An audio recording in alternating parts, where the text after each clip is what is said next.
Hello বন্ধুরা, কেমন আছো সবাই? আশা করি তোমরা সবাই ভালো আছো। আজকে আবার নতুন একটা ভিডিও নিয়ে চলে এলাম তোমাদের কাছে। তো বেশি দেরি না করে ভিডিওটি শুরু করা যাক। গল্পের নাম চতুর বানর ও কুমির। এক নদীর তীরে থাকতো এক বুদ্ধিমান বানর। নদীর পাশের এক বড় গাছে তার বাসা ছিল।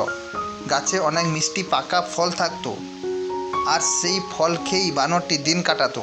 একদিন একটি কুমির সেই নদীতে এসে পানি খাচ্ছিল। বানরটি তাকে দেখে বলল, এই যে কুমির ভাই, উপরে এসে কিছু ফল খাবে নাকি? কুমির বলল, খুব খুশি হব, আমি ফল খেতে ভালোবাসি। এরপর থেকে বানর প্রতিদিন কুমিরকে ফল দিত। তারা খুব ভালো বন্ধু হয়ে উঠেছিল। একদিন কুমিরের স্ত্রী জন্য কিছু ফল নিয়ে গেল, কিন্তু কুমিরের স্ত্রী হিংসুটে ছিল। সে বলল, এই বানর তো খুব মিষ্টি ফল খায়, তার হৃদয়ও নিশ্চয়ই মিষ্টি হবে। তুমি তাকে এনে দাও, আমি তার হৃদয় খাবো। কুমির দ্বিধায় পড়ে গেল, কিন্তু স্ত্রীর কথায় সে রাজি হয়ে গেল। সে বানরকে বলল, চলো, আজ আমার বাড়িতে চলো, নদীর ওপারে আমার বাড়ি, তোমায় আমার স্ত্রীর সঙ্গে পরিচয় করিয়ে দেব। বানর রাজি হয়ে গেল এবং কুমিরের পিঠে উঠে নদী পার হচ্ছিল।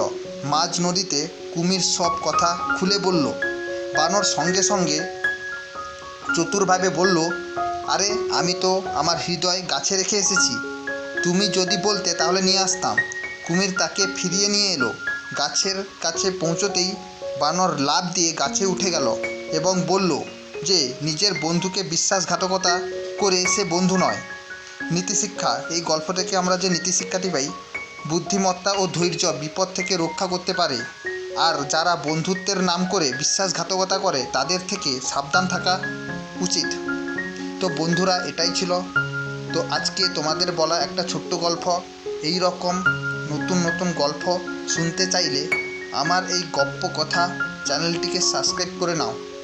তার সাথে লাইক, শেয়ার ও কমেন্ট করতে ভুলো না যেন।